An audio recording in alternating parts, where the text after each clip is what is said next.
Dalam perkara ini, satu kesalahan awal, pengabaian terhadap bukti otentik Akta RUPS nomor 22 tahun 2018, bukti JPU nomor 100, telah menghasilkan efek domino yang menjalar secara sistemik. Kesalahan ini dimulai ketika auditor BPKP menyusun berita acara pemeriksaan BAP tanpa mencantumkan dokumen RUPS yang ditunjukkan langsung oleh jaksa penuntut umum. Jaksa mereproduksi kesalahan tersebut ke dalam dakwaan, menyatakan bahwa penyertaan modal dilakukan tanpa persetujuan RUPS. Majelis Hakim Pengadilan Negeri mengabaikan bukti RUPS dan menjatuhkan vonis berdasarkan LHP BPKP yang tidak pernah ditetapkan sebagai alat bukti. Majelis Hakim Pengadilan Tinggi mengakui sebagian penggunaan dana yang sah serta pengembalian investasi, namun tetap menghukum terdakwa atas tanggung jawab pribadi tanpa pembuktian adanya aliran dana. Maka terbentuklah rantai cacat hukum yang tidak terputus. Bukti disampaikan, tidak dicatat, tidak digunakan, disalahpahami, dijadikan dasar vonis. Dalam sistem peradilan pidana, ini bukan sekadar kealpaan prosedural. Ini adalah rekonstruksi realitas hukum yang menyimpang dari fakta. Ini adalah kriminalisasi administratif atas nama opini auditor. Ketika satu bukti yang sah diabaikan, maka seluruh sistem bisa menghukum seseorang atas sesuatu yang tidak dilakukannya.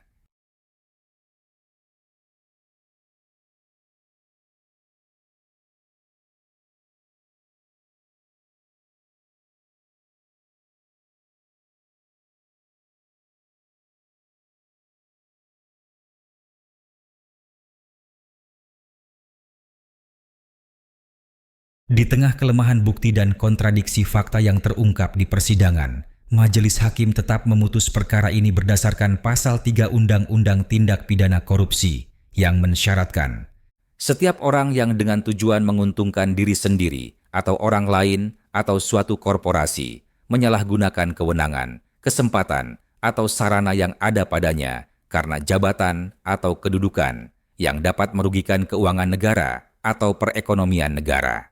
Namun, terdapat dua masalah fundamental. Pertama, penggunaan kata dapat. Mahkamah Konstitusi dalam putusan nomor 25 garing PUU 14 Romawi garing 2016 menyatakan bahwa kata dapat merugikan keuangan negara bertentangan dengan Undang-Undang Dasar 1945 dan tidak memiliki kekuatan hukum mengikat. Maka, unsur kerugian negara harus dibuktikan secara nyata dan pasti, bukan hanya bersifat potensi atau asumsi. Namun dalam perkara ini, majelis tetap menggunakan pendekatan total loss dari BPKP yang tidak diuji, tidak sah, dan tidak diakui sebagai alat bukti resmi. Kedua, penyalahgunaan kewenangan. Pasal 3 mensyaratkan adanya penyalahgunaan secara aktif oleh pejabat, bukan pelaksanaan mandat dari organ sah perusahaan. Tapi, di sini, terdakwa menjalankan perintah RUPS yang sah, dibuktikan melalui Akta Notaris Nomor 22 tanggal 25 Januari 2018. Perintah ini bersumber dari keputusan para pemegang saham, bukan inisiatif pribadi. Namun, logika hukum dibelokkan. Bukti keabsahan otorisasi RUPS diabaikan, dana yang digunakan sesuai tujuan dinyatakan menyimpang, dan tanggung jawab korporasi dijatuhkan kepada pribadi tanpa bukti aliran dana. Maka, Pasal 3 bukan lagi digunakan sebagai batas untuk mencegah penyalahgunaan, tetapi telah dibengkokkan menjadi alat untuk menghukum pelaksanaan kebijakan perusahaan yang sah. Seluruh konstruksi perkara ini dibangun dari satu titik kritis, penghapusan satu bukti sah dari catatan auditor. Bukti yang disita JPU. Bukti itu bukan asumsi, bukan opini, tapi Akta RUPS PT BSP nomor 22 tanggal 25 Januari 2018. Dokumen yang diperlihatkan langsung oleh Jaksa Penuntut Umum kepada auditor BPKP, mengesahkan penyertaan modal ke perusahaan terbatas ZES, menunjukkan bahwa seluruh tindakan direksi berada dalam mandat sah pemegang saham. Namun dalam BAP, bukti itu tidak disebutkan. Dalam dakwaan, fakta itu dihapus. Dalam putusan PN, disebut tidak ada rapat umum pemegang saham.